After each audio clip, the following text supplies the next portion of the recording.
Welcome into Giants Postgame Wrap-Up presented by Mercedes-Benz, the official luxury automobile of the New York Football Giants. I'm Madelyn Burke alongside two-time Super Bowl champion David Diehl. Dave, Giants come away with a 23-19 win over the Dallas Cowboys. We can see right here after the game, guys getting together. The NFC East is still up for grabs, though. What do you make of this Week 17 finale? Well, you knew that this was a game that was going to come down to the fourth quarter, and with this Giants football team fighting, scratching, and clawing, the big word for me was finish. Find a way to finish this football game with a win and a positive bright side. Obviously, we're all going to be watching what happens tonight, but you took care of your opportunity today for this Giants football team. Congratulations, and it's an exciting part to be sitting here winning this game, ending the season on the high note, and just in anticipation for tonight. Absolutely, and you mentioned finish, and a strong finish they did. Xavier McKinney coming up huge with an interception on Andy Dalton in the end zone. They had a little bit of a scare with that. Gallman thought it was a fumble, but he ended up holding on to the ball.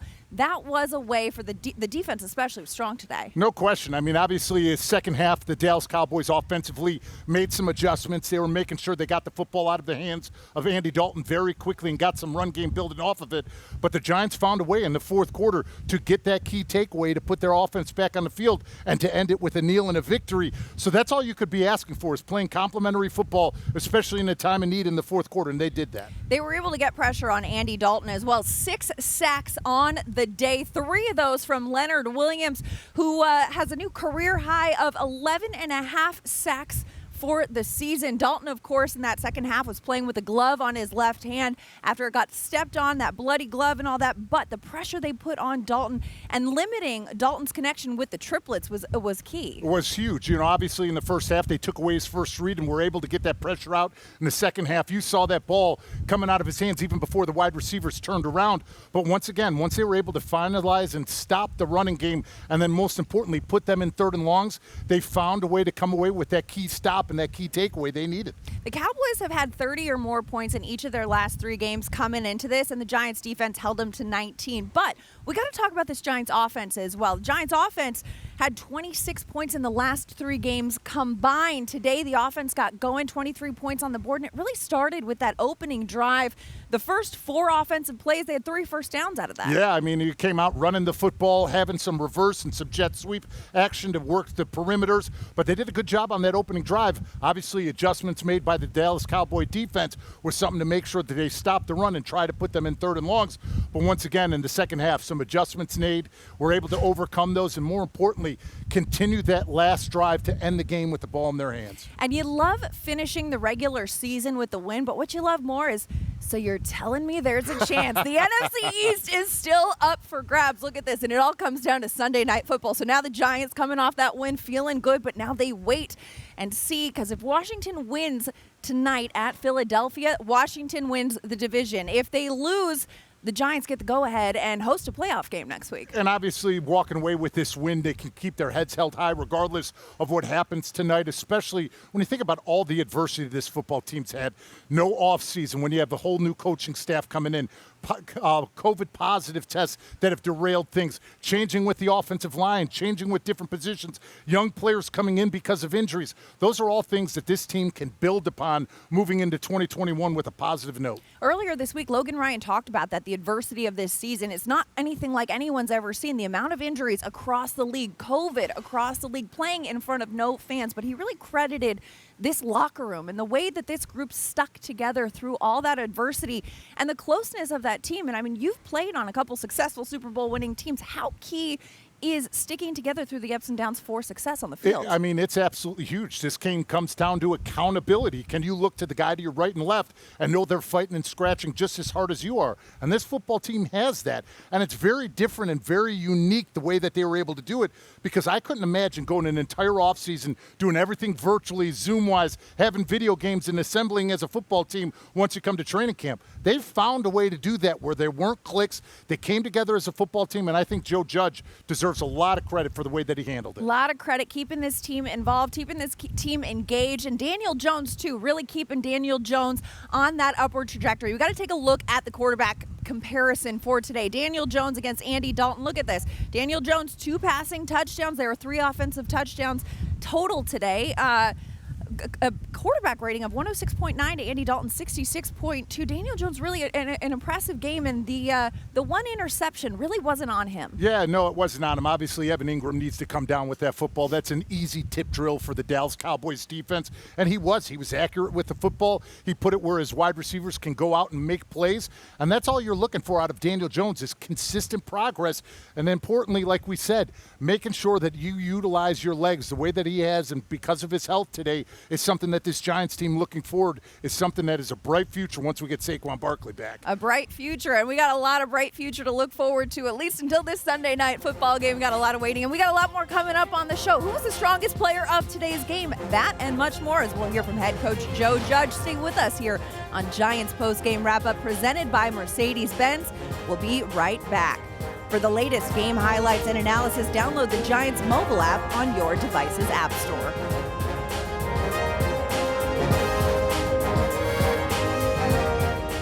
Welcome back to Giants Post-Game Wrap-Up. This week's toughest player of the game is driven by the Hess Toy Truck. Toughest player, of course, Sterling Shepard. Whenever Daniel Jones needed a play, he looked to Shep.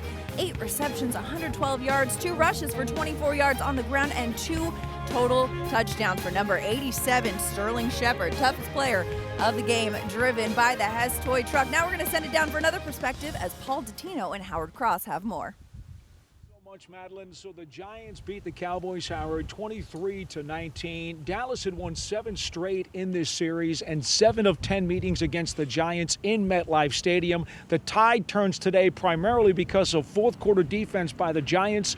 They come up with 3 sacks in addition to the Xavier McKinney interception in the end zone with 1:15 to go that sealed the game. But I want to also talk about the sacks, Howard, because it was a Fackrell sack at the beginning of the quarter that made Dallas settle for a field goal that made it 2019 Giants. And then on the next 2 Dallas drives, big sacks by Leonard Williams as the Giants defense comes up big. You know, the defense did a great job the entire game. They were just missing some opportunities early in the game. A couple dropped interceptions, but they were still getting pressure on the quarterback. They played a little zone in the middle of the game, kind of gave, Dalton a little chance, but late in the game, fourth quarter, like you said, those sacks came up big. It was a good timing. Good pressure from the down guys, not like extra pressure bringing safeties or corners. When you're able to get pressure with your down guys, you can play defense, and your coverage doesn't have to worry about what's happening back there because your down guys are getting there. And much like we've seen all season, the Giants with that bend but don't break defense. They've done a good job with the bend but don't break, but they've done a better job of disguising coverages. Andy Dalton looked a little confused back there time and time again. They're going from zone to man-to-man, and all of a sudden he's holding the ball. He's double clutching it, and when he's double clutching, that's when they get a chance to get those big hits. Now, the reason the Giants had a 4-point lead at the end and Dallas was forced to try to get it into the end zone to take a lead is because Graham Gano boots a 50-yard field goal with 6:27 to play. That gave the Giants the 23-19 edge. For Gano, his 30th consecutive field goal make, setting an all-time Giants record, also his 5th 50-yard field goal of the season, another Giants record. Cannot say enough about this free agent kicker who came in before the season. Think about Gano making that play, but think about the catch right before Gano kicks. Great hands catch right there. Daniel Jones throws the balls outside, diving grab right there, gives Gano the 50-yard attempt. Gano comes in. I think he's like 3 or 4 or 4 or 5 from 50 yards plus. That's pretty impressive. He's only missed 1 field goal all year. Those Pro Bowl numbers. Didn't get the Pro Bowl, but that's Pro Bowl numbers. Yeah, you mentioned the Pettis catch, which set up that 50-yard field goal. Pettis, obviously, with the touchdown in the first half also, so coming up very, very big with a couple of very key grabs. Now, in addition to that, the Giants had the early lead in this one. They scored a touchdown on their opening drive for only the 4th time this season. They take it 78 yards. That's their 2nd longest opening drive of a game this year. And I got to tell you, Howard, getting it in there for the touchdown, even though Gano missed that extra point, was big because it allowed the Giants to play from ahead. You know what, Paul, you think about this. From early in the season, when they played Cowboys the first time this year, they had a lead going into the fourth quarter. It didn't work out for them. They couldn't hold on to the lead. They weren't able to figure out how to finish the game off, or like you say, finish the fight, knock your guy out. In this game, they did. They figured out a way not just to play with the lead, but to hold on to it throughout the game. The defense played big. There were no more of those, ridiculous mistakes you might make, they didn't happen in this game. The turnovers didn't happen. Well, the turnovers did happen, but they didn't happen at critical times in the fourth quarter. The Giants found a way to close out games, close out the game, and that's what they're going to have to do going forward and going to next season and maybe even into the playoffs. You know what's interesting about it, Howard? You talk about the turnovers and takeaways in this game. Giants had a number of opportunities at interceptions on Andy Dalton throughout the afternoon as they allowed Dallas to stay in it. In fact, it was in the beginning of the third quarter when James Bradbury had dropped an interception, and then after the tip ball, only a few snaps later, by Evan Ingram that gets intercepted by Dallas. That looked as though it was going to start an avalanche in the other direction for Dallas. It may have looked that way, but the defense kept playing strong. They kept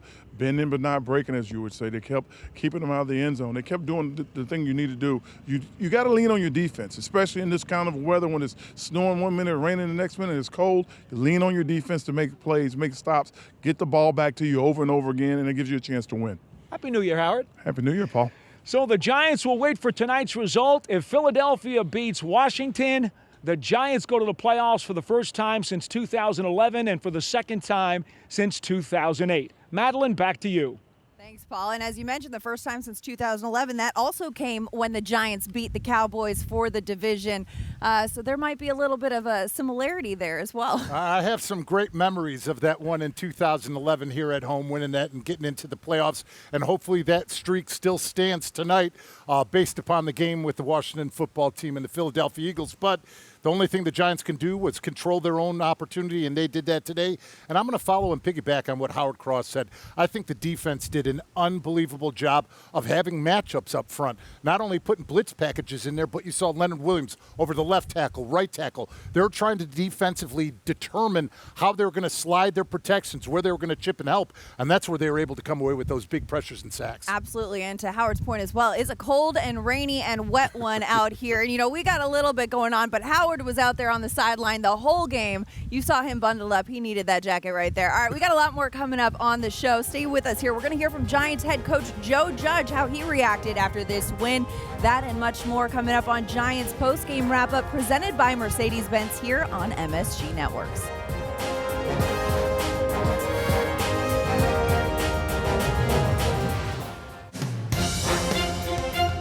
Today's scoring drive of the game is brought to you by Investors Bank. Get the official New York Giants checking account only from Investors Bank. Visit investorsbank.com/Giants for more details.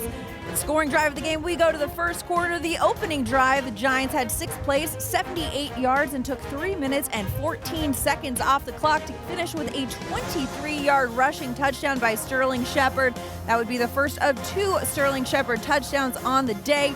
And that would be the one way the Giants got that offense off to a strong start. Sterling Shepard, he had 2 touchdowns. He had 2 touchdowns on the season coming into this game. He had 2 touchdowns today. Sterling Shepard really stepping up into that leadership role on this offense has been really clutch for Daniel Jones. As you said, for the toughest player of the game, anytime that Daniel Jones needed a completion, he was looking for number 87. Did a great job of weaving through traffic, creating separation, catching some contested balls, some balls that were low and away because Daniel Jones having to throw away from coverage. But he found a way to get Sterling Shepard into this game early and often, and it was a huge piece to this offense down the stretch. Now let's send it over to see what head coach Joe Judge had to say after this game. This presented by Toyota, the official vehicle of the New York Giants. Guys, I appreciate you being patient. I was actually to the podium in a hurry. Pat Hanlon told me to back off and slow it down, that you guys didn't want to get too used to that kind of stuff. So, look, obviously I'm proud of the players and the way they played tonight. They've had a good year. We've improved in every game. I'm proud of the way they came out today and fought for 60 minutes. We knew it was going to be a game that went down to the wire, as all of our division games do. I'm proud of the way they've played. I'm proud of the way they've blocked out a lot of external factors and stuck together as a team, move forward. So that being said, I'll open up to any question you may have about this game or whatever it is going forward. Dan Duggan, The Athletic. Hey, Joe, I don't know if you have any Eagles gear laying around. You break it out tonight. Like, what will tonight be like for you?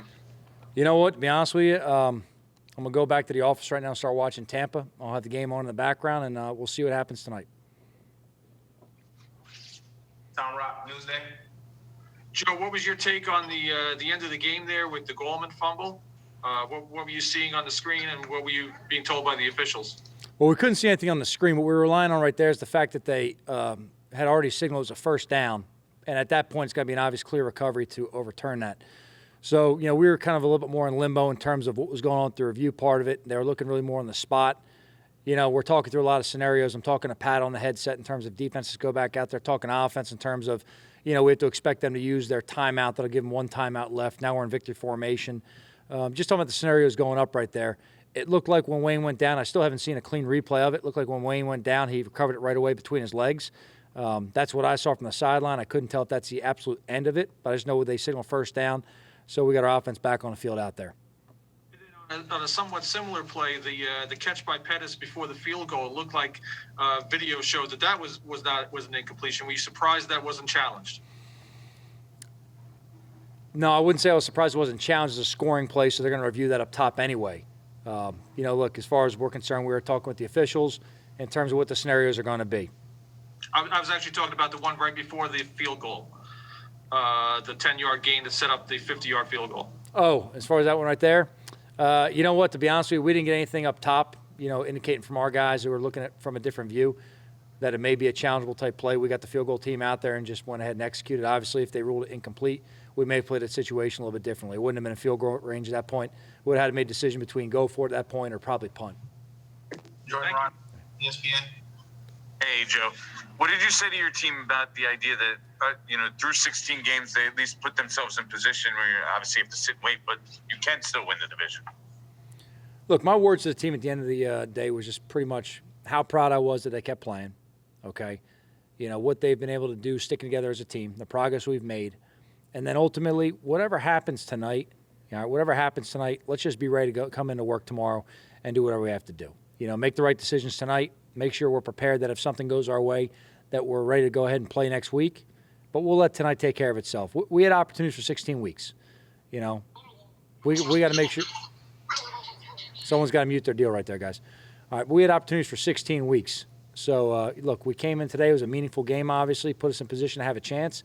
Our guys went out and took care of business tonight. So we'll see what happens in the other game. How much does it teach you or tell you about this team that they were, this was essentially a playoff game, an elimination game for you guys, that you were able to play well in this kind of spot? Well, I think it shows that we've had a lot of growth as a team throughout the year. In terms of their wherewithal and fortitude, I think that showed up throughout the entire year.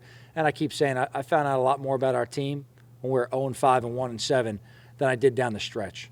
I think that showed what kind of team and culture and foundation we've built here. The foundation pieces we have in this locker room going forward, the way these guys came to work every single day, never complained, never questioned, just came in and went to work, all right? And, again, there were times early in the season where you're 0-5, 1-7, and the sound on the outside may be, how are these guys going to hold up? How are they going to do? At what point's everyone going to start questioning and looking around? The reality was they were probably our best practices. Now, we had to learn to practice better as a team and be better in execution, but in terms of showing up every day to work and getting the most out of our guys' in terms of energy and buy-in, and that's really the weeks we made the most progress as a team. So, the thing was we could just show them tape on Monday and correct the mistakes and let them understand what we have to do better to win games, and until we stop from losing games, we can't win them. And those guys understood that, and we just kept coming to work every day. So, really, we learned a lot about ourselves in the first half of the year, and that carried us through this back half of the year to have a lot more success. Bruce Beck, NBC. Joe, what do you think of your defense, specifically the pressure you put on them today? Yeah, I thought they did a nice job overall. Obviously, it's an explosive offense. They're capable of scoring a lot of points. Look, I thought Andy did a real good job playing today. And, he really gave us a headache, pulling the ball down and really kind of going ahead and creating extra yards when he saw a lane.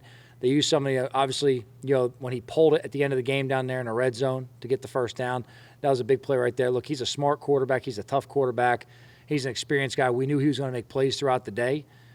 Our concern was really not letting these guys make explosive plays with the ball in their hand. And we knew he was going to distribute it around and kind of find some holes and zones and kind of hit some matchups and man-to-man at times. We just had to do a good job of tackling. And, there were some times we'd be better tackling, executing as a team. But down the stretch, guys were going to make some plays. Paul Schwartz, New York Post. Hey, Joe. How important was it for you, first of all, to, after that late season skid of 3 games, that this was the kind of game that you guys were winning when you were playing well? This was kind of like that same formula to get back to that. And also, beating the Cowboys with a 7-game losing streak that the organization had to them, not you. Did anyone around you, ownership or front office, say anything about finally beating the Cowboys? No, look, we've really made this about, one game at a time here, Paul. So that last 3 games, obviously, before today, it wasn't the result we wanted, but we turn the page every week, and we truly are just trying to go 1-0 every week and keep our focus centered on that week's opponent. Learn from last week's mistakes, put our focus on the team we have to play that Sunday, and play our best game. In terms of anything that's happened here before, we have a great respect for the history of this organization, the players, the coaches, all right, the stories, the games. That's a focus we put on, all right? We put a priority on our players understanding what's happened before them here. But in terms of worrying about losing streaks, look, real simple, they were different teams. And to be quite honest, next year's team will be a different team as well. It doesn't even matter if it's the same players. It's a different team. It's a different year. And all that matters is what you do each week independently against that opponent and how you play. So there's no curse hanging over. There was no 7-game losing streak for us. We just knew that this team early in the year played Dallas. We left plays on the field, and we had things we had to clean up and correct, and we were able to do that enough today to have success. Did anyone, since the game ended from the organization, express how much they like beating Dallas, though, to you? Look, there were a lot of smiles and hugs in the socially distanced hugs in the locker room after the game. So I think everyone right at this point right now, as we've gone through a lot, starting back in the spring on Zoom meetings, you push on forward, you go through training camp and unconventional training camp. These guys did a great job of responding to what we asked them to. And along the way, it was the upper management, all right? It was the scouting department. It was the ownership. It was the trainers. It was the equipment staff. It was everybody in that building working with one vision, one direction. So, the culmination of what we did today, look, everybody was happy. Everybody was happy. And, again, the focus isn't on what may or may not happen tonight. The focus is on our goal this week was to beat Dallas, and that's what we did. Stapleton, the record. Hey, Joe. In terms of the play when they were driving after Dalton pulled it on that 4th down run, you get the pressure from Leonard on 3rd down and the ball's up in the air. What's your perspective on that play? When the ball's in the air? Do you see McKinney in position, or what do you see? Yeah, I knew we were going to have help in that part of the field because the defense that was called. We saw the pressure Leonard gave on it, and when he threw it, and it kind of floated up. At that point in the game, the balls were very slick. You saw some drops on that point. I'd say in the second half is kind of when the moisture started. By the back end of the 4th quarter is when the kind of really started affecting receivers, across the board. But when you saw the ball kind of go up there and just flutter, immediately my eyes went to the back end. I saw Zay there in position. He was able to make the play. He caught it. And then my next thought was stay in the damn end zone. So. And he did that, though. Yes, he did. So we stressed that enough in that situation, how it played out. There's times we give him the green light to rolling out, but, those guys are a smart group. They play well together. So he was able to make the right play situationally. Brian, New York Post. Joe, Sterling Shepard scores 2 touchdowns in this game, has probably his best game of the season here. He's actually the only Giant who's played in a playoff game in this uniform on your roster. I'm wondering about what you thought of him here in your biggest game of the season. Well, I think in every game we count all of our players to give us production. Sterling's a guy who comes to work every day. We know he's going to be a focal point of the offense. He's definitely a very competitive guy. He's a guy that this week was very banged up and pushed through for practice. You saw him as limited through practice. I'd say he was limited, but he was really grinding through a lot of pain throughout the week. But you know that when this guy gets to game day, he's going to give you plays, he's going to give you production. He's a guy that obviously we missed a lot early in the season when he was hurt. We're happy to get him back, not only for his ability to make plays on the field, but also what he brings to our team in the locker room and leadership throughout the game. He's a guy that really plays. He plays tough. He plays downhill. He plays strong. And our guys have a lot of confidence with him on the field because he's that guy in those crucial moments. He wants the ball, and you want to find a way to get it to him. And then how hard is that play that Gallman's making there at the end of the game to know you got the 1st down, you should just go down, like the balance of fighting for extra yards versus ball security there? Obviously, he already had the 1st down when he fumbled. Yeah, look, the priority on that right there is we got to always have ball security. I don't care if it's the first play of the game or the last play of the game. So, look, obviously, Wayne's a guy we trust. He's given us a lot of production. That was a heck of a job at the line blocking there, him running and putting us in that position right there where at that point in the game, under a minute, they had 2 timeouts. And basically that secured the win right there for us to go ahead and get into victory formation. So it was a good run. Obviously, we'll continue working as a team on ball security going forward. That's always a priority for our team, no matter what time of year it's going to be. We're fortunate to get the ball back in that situation, and Wayne helped us do a lot of positive things today, and obviously he's a key part of why we won the game. We'll take 2 more. Matt Lombardo, Zach Rosenblatt. Matt Lombardo, fan-sided. Hey, Joe. Leonard Williams had 3 sacks today. How big has he been for you all year, and how important was it for you guys to get that kind of performance out of him today? Yeah, we needed our guys to make plays, and we challenged our defensive line, to be honest with you. We really challenged them. We talked about it last time we went down to Dallas, and quite simply, we need to have a better performance up front, and we did on both sides of the ball today. You know, Leonard's a guy that we know is a tremendous player. We love him in the building. He's a great teammate. He's fun to coach. You know, he makes your job a lot easier in terms of coming to work and enjoying your job, but then also making plays on the field. Because really, you know, players make coaches good or not. You know, you can't be a good coach with bad players. That's kind of the reality of it right there. And he's a good player, so he makes us all look a lot better. We needed to get plays from him. He definitely stepped up. And, look, he's been a blast to coach. Zach Rosenblatt, NJ.com. Hey, Joe, what was the message to Evan, especially, you know, he had a couple of tough drops, and then one of them obviously became an interception. I guess I know you've been really, you know, positive with him this year, but what was the message after those? Yeah, real simple. I just stressed to him, hey, look, the ball's slick. Let's get our hands closer together, and we're going to keep throwing to you, so get ready to catch it. That's it. And what has Dante Pettis shown you these last 2 weeks? He had that touchdown, obviously, today, and he showed us a little something last week, too. Yeah, I think Dante's guys continued within our schemes and system of really having some production, showing he can get open and make some plays. So made another one for us today. Actually made a couple for us today. So, I mean, look, he continues to be a player to keep showing improvement. That's what we ask from all of our guys. Thanks, Coach. You're all set. Guys, appreciate you. We'll talk to you later. That was Giants head coach Joe Judge. And David, one of the interesting things that I thought he pointed out is about the character of this team, not just in the wins, but almost in the losses and how that was more important. Yeah, I think of a quote that comes up to my mind. In prosperity, all of your friends know you, but in adversity, you know your friends. It's no different when you're sitting here gauging a football team. When you're winning football games, it's easy to come to work and prepare and get ready because you're in the grind of an NFL season. It's another thing when you're a new head coach, a new football team, and you are facing adversity to start the season.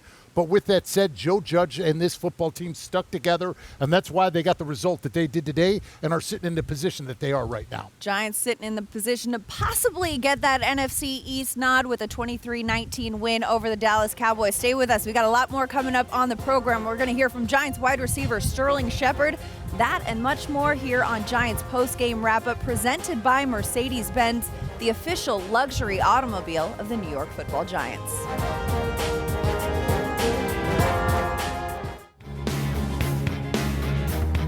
Welcome back to Giants Post-Game Wrap-Up, presented by Mercedes-Benz, the official luxury automobile of the New York Football Giants. Giants wrap up the regular season with a 23-19 Week 17 win over the Dallas Cowboys, finishing the season at 6-10, but still with a chance to win the NFC East. And David Diehl, I got to tell you this.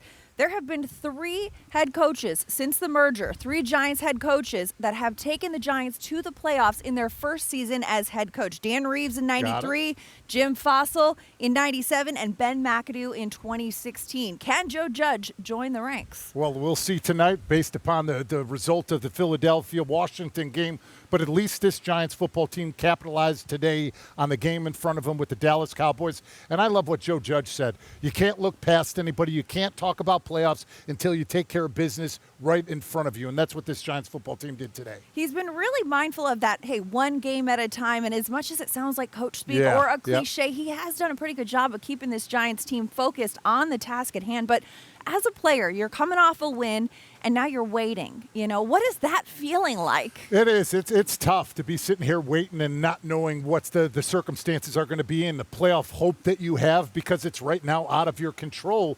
But as I said, at least this Giants football team can sit back tonight, watch this game, knowing that they walked away from today with the W, with momentum going into 2021, regardless of what's happening with the game tonight. And one key player in that W was wide receiver Sterling Shepard. Let's have a listen to what he had to say after the game. Yeah, this is the biggest game of the season, and I'm just proud of the guys and the way that they prepared throughout the week and the execution in the game. You know, I feel like the offense, we started off hot, and I would like to see us carry that over to the second half as well, but I'm proud of the guys and the way that they fought. It goes back to right after we got back home last week. We had a team meeting, and we knew that we were still in it. So, you know, the guys, we all locked in. We were able to get the film that day. And guys locked in throughout the week, and we're watching film nonstop. So I knew that we were going to come into the game prepared. It was all about execution, and we were able to do that. I mean, we on all cylinders. I mean, so I'm proud of the guys, like I said. Giants wide receiver Sterling Shepard mentioning how locked in this team was. That really translated out onto the field today. It most certainly did with their preparation, especially the way the offense came out starting the game with an opening drive for a touchdown. So you knew that they were dialed in, but you knew that this was going to be a tough division matchup. Dallas Cowboys fighting for the same thing that this Giants football team wanted with that opportunity. So you knew that it was going to come down to a fourth quarter game-winning drive or a kick at the end with Graham Gano. So this is the type of atmosphere you were expecting. But the good thing, as we said, Giants get the W and end this season the right way right now. And let's just pray for tonight that we get into the playoffs. Giants get the W. And as much as Joe Judge said, hey, you know what, there were some socially distanced hugs, but it's not that big of a deal. It's just the next game. But as a player, knowing what this Giants-Cowboys rivalry is like, how much does that bring joy to these guys in this locker room, knowing that you knock the stars out of the postseason? Well, I think that's one thing that Joe Judge has done a great job this season, is getting this young football team prepared for division games and understanding the history and tradition behind these games. So it's great they're starting to get integrated in the way that this season goes, especially when you're in heavyweight fights with the Cowboys, the Washington football team, and, of course, the Philadelphia Eagles. There's a lot of history and tradition in this NFC East division, and I love that Joe Judge has been instilling that in these young players. All right, we got a lot more coming up on the show. We're going to hear from Wayne Gallman. The Wayne train has been running this season. That and much more coming up on Giants Postgame Wrap-Up presented by Mercedes-Benz here on MSG Network.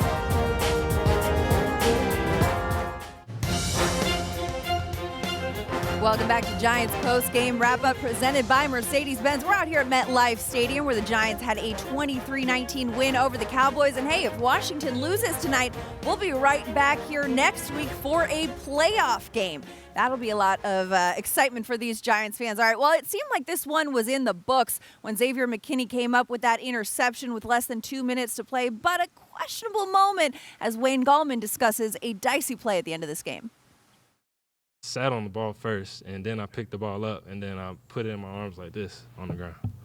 You know, I'm sorry I caused drama, but, yeah, man, it just was a big pile. You know, the refs were, you know, I wouldn't say they were late, but, of course, they seen that 54 had the ball. He took it from me when I was down there in the pile. But I had the ball already. I already knew I was down. So, you know, I was just waiting for the right call to be made, and I was stressing that very vaguely on the field. So. Wayne Gallman saying, I'm sorry to cause drama. A lot of people thought that was a fumble, but you know what? He knew he had it, and he's been clutch this season. The Wayne train, look at how much his 2020 season is eclipsing his last two seasons combined. And it says a lot about Wayne Gallman. We knew that he got a new opportunity this year, fell out of graces with the old coaching staff, and was thinking that he was coming into this season as the backup to be a supporting role for Saquon Barkley. But the thing that I love about him is the thing that he instantly said is, I'm not trying to be Saquon Barkley. I'm trying to be Wayne Gallman. And the way that he's been able to execute and play the game this year says a lot about him and him rising to the challenge of being a starting running back in the NFL. Well, and to the point of being Wayne Gallman, I think one of the things that he said early on this year that led to his success is the fact that he felt this coaching staff believed in him and felt that they put him in a position to succeed and put him in a position to play to his strengths. And that's pretty key in a player's success, is having a team around you and a staff around you that puts you in that position, correct? No question, because you're obviously always told from the time to the combine to the getting to the NFL, you can't do this, you can't do that. It's a lot of times when the coaches believe in you and tell you what you can do is what helps you get over that hurdle and believe and get confidence in yourself. And I think that's one thing that Wayne Gallman has gotten from Joe Judge and his staff is a belief in his running ability and, more importantly, that competitive edge that he plays with. It's like, you know, the Thomas the Tank Engine, that I think I can. That belief, that confidence, also on that Wayne train. We're getting this Wayne train thing going this year. 11 carries, 65 yards on the day today. The run game has been really pivotal for this Giants offense, as we've seen week in and week out. That is key to getting the offense going. You know, they've had some ups and downs, some moments where they've strayed away from it. But today, when they focused on it, they saw the success. Of course. Number one, it doesn't make you chase the chains on third down. We know that's an aspect that even with this offensive line gelling together, you still have an entire rookie left side of the offensive line. So when you do have a complementary run game and you could build play action off of it, number one, it allows your offensive line to be aggressive, jump start, get on top of the defensive linemen and the defensive ends.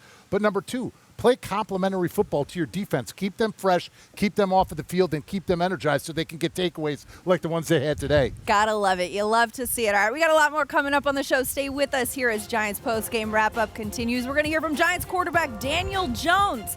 That and much more on the program here on the MSG family of networks. We'll be right back.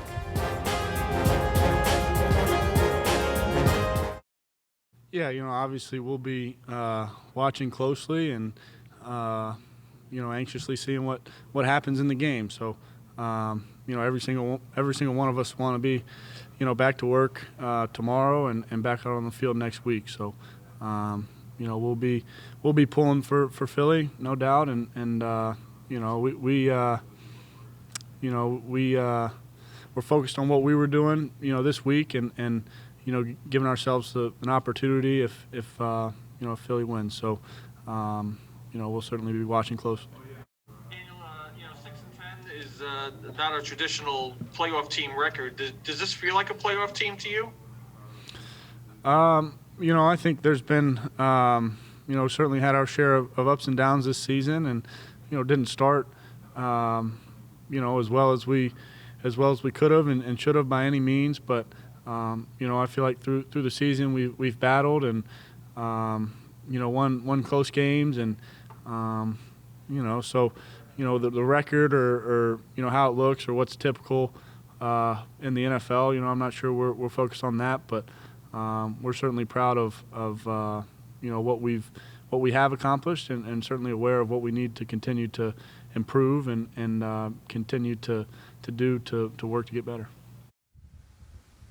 That was Giants quarterback Daniel Jones. And Diehl, one of the narratives this week was the fact that earlier this week Daniel Jones said, hey, you know what, I got to play from the pocket until I'm fully healthy. And Jason Garrett followed up with saying, yeah, he's got to get fully healthy. And even Joe Judge co-signed that.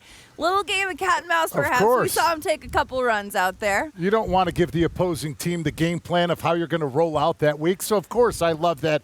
But one of the things that you love about Daniel Jones is his toughness. I know that you see him, that even-keeled demeanor, something I'm very similar and used to with Eli Manning. But he's a fiery competitor. He wants to be out there with his football team.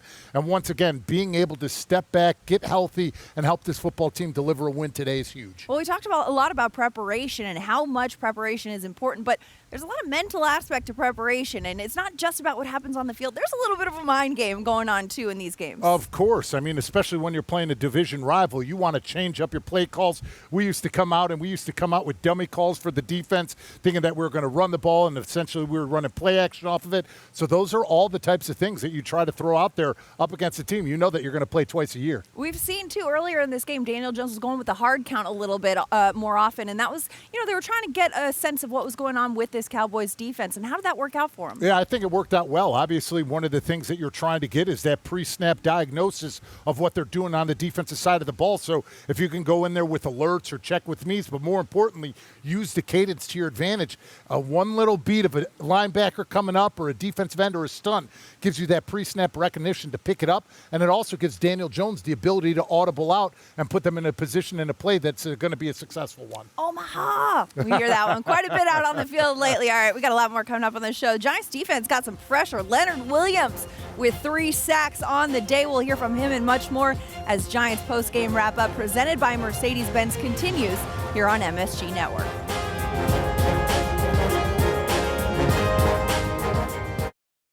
I think this was a great season, one of my, favorite seasons of my career. Not just for the way I played, but just for the guys around me. Playing with incredible guys on this defense, playing with, incredible coaches, overall team, just overcoming adversity and, finishing strong right here in a division game, winning like we did and controlling what we can control. I don't know what's going to happen tonight, but we did what we can tonight, control what we can control. And I think, whether what happens tonight or not, I think it was a good way to close the season for this team. How badly do you want to play in the playoffs next week? Really badly. I've never been in my career, and this is my 6th year in the league. So, it's been a long time, coming, and, it'll be fun to play in the playoffs season. Playoff game, especially with this team that's overcome so much. I feel like we deserve it. But more just like wanting to finish this season strong with my team because, whether we win tonight or not, we still are relying on another team, and that's not something that I went into the game thinking about, relying on another team. I just more wanted to, success for my guys, success for our team, and finishing strong on the season, and I think we did a good job of that. That was Leonard Williams finishing strong, 3 sacks on the day, 11.5 on the season, a career high for Big Cat. But looking at these standings here, too, I mean, the Giants 6-10, they still have a chance to get the division if Washington loses to the Eagles tonight. And that's all that matters is that opportunity. Obviously, we're all going to be sitting back watching this game tonight, but at least this Giants football team, as we continue to say, was able to capitalize on the win today. And going back to Leonard Williams, what a tremendous addition to this organization. Number one, we saw that he was playing out of his position when he was playing with the Jets, playing that 5 technique in the 3-4, now in base downs in the 4-3, playing over the guard at that 3 technique. But the biggest thing that I think has stood out is his techniques and his fundamentals. Always plays with his hands inside, always active, working his hands in the pass rush to work edges. And it's surprising to me, somebody that's 6'5", 300 pounds, can get small and squeak in between seams, in between guards and tackles. That's something that not a lot of big men can do. That Giants front, though, right there, has been getting pressure on quarterbacks all year, and a lot of credit to Sean Spencer, the Coach Giants Chaos. D-line coach. Coach Chaos, calling these guys the Wild Dogs. He's got an actual bone that Dexter Lawrence carries around. They have a chant and everything. He's really inspired this group. He really has, holding each player accountable, and I think that's one thing that you've seen that defensive line and the defense truly come together, knowing their responsibilities, playing off of one another, but holding each other to a standard where they're competing up against one another. That's one of the greatest things that I love to see in practice. One guy gets a sack, another guy gets a sack, and now all of a sudden you're starting to compete on the practice field. It shows up on Sundays when you play in big games. Dalvin Tomlinson also got a sack today. Yep. He, captain this year, he became the first defensive Giants player to start the first 64 games of his career since 1978 when they went to 16 games. I had to say defensive because, offensive player is spoken for over here. Yeah, guy got us 127. I still can't believe that I made it that many straight games. That many straight games in the trenches. That is quite the feat right there. All right, well, now the Giants wait. Now the Giants are waiting all day for Sunday night football, Washington, Philadelphia. How hard is it going to be for these Giants fans to root for the Eagles? Well, I mean, I really don't technically still root for the Eagles. You want them to win the game, but I'm not going to be sitting there cheering for them. But this is the one time that you need the Eagles to come through for you, for this Giants organization to make the playoffs and host a game right here in this stadium. Right here, a playoff game. So here's the deal. You just got to want the Eagles to win this game. You got Alex Smith starting for Washington. What a great comeback story that is for that quarterback. You got Philadelphia Eagles hoping to play spoiler. It's a little tough to do when they got nothing to play for, though, right? It is. I mean, but one thing that you play for is pride. And knowing that you're either a part of the solution or you're part of the problem moving forward in 2021. All right, well, hopefully we will see you next week after a playoff game. For David Diehl, I'm Madelyn Burke. Thanks for hanging with us here on Giants Postgame Wrap-Up.